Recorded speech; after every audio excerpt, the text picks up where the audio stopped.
Things were looking a little scary for the bulls into the start of US trade, and the view that tactically various risk assets were due a pullback was starting to play out. One global markets, our ASX 200 opening call overnight, around 1 AM AEDT, got as low as 59.75, with SPI futures trading down to 59.84 or minus 0.8%. Naturally, the lead for SPI futures came from S&P futures, which were heavy through European trade and dragged lower by selling in the Euro Stoxx X50 and DAX index, although both staged a strong comeback to finish modestly lower. The German DAX traded into the 13000 to 12900 support zone, which now looks like rock-solid support on the daily time frame.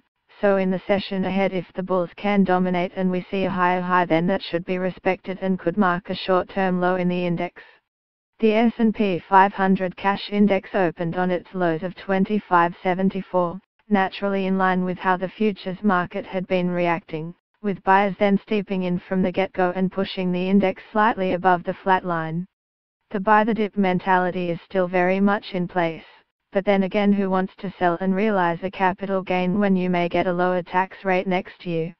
To Wall Street, either way, we can see an improvement in market breadth. 60% of S&P 500 companies are trading higher, with good volumes going through the various exchanges.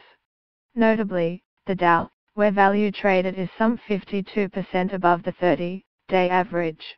One can put emphasis on GE, which is lower by 8% and taking 11 points out of the market, and as something Telstra shareholders will attest to, the market is never enthused when you lower your dividend by 50%.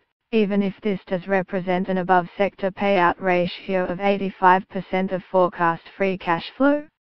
Sector-wise, we can see broad sector appreciation within the S&P 500, with utilities and staples leading the way, with modest gains in materials, plus 0.6%, and financials, plus 0.3%. Energy and industrials have seen modest losses and have been the laggards. Small underperformance has once again been seen in high-yield credit, with spreads widening by a single basis point, but there is no cause for concern here.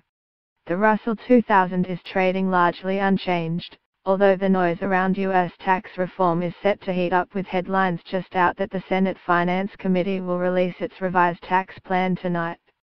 So this index will be worth watching, as it is the poster child of all things tax reform and will be well traded as the vehicle on how tax reform plays out and whether the House and the Senate can reconcile the key difference in tax reform. 3. Fixed income. In fixed income land, we have seen a slight bear flattening of the Treasury curve, with 2-year Treasuries ticking up 2 basis points, BP, to 1.67%, the highest level since October 2008. While the longer end of the curve remains anchored at 2.40%. For Aussie dollar, the attention of AUD/USD traders has been fixed on the yield premium commanded to hold Aussie 10-year bonds over US 10-year treasuries, and the fact this yield differential has dropped from 61 BP in September to currently sit at 22 BP and eyeing a move into the year low of 14 BP. I would urge switching to focus on the 5-year part of the bond curve, which obviously has a strong sensitivity to monetary policy changes over the coming 5 years.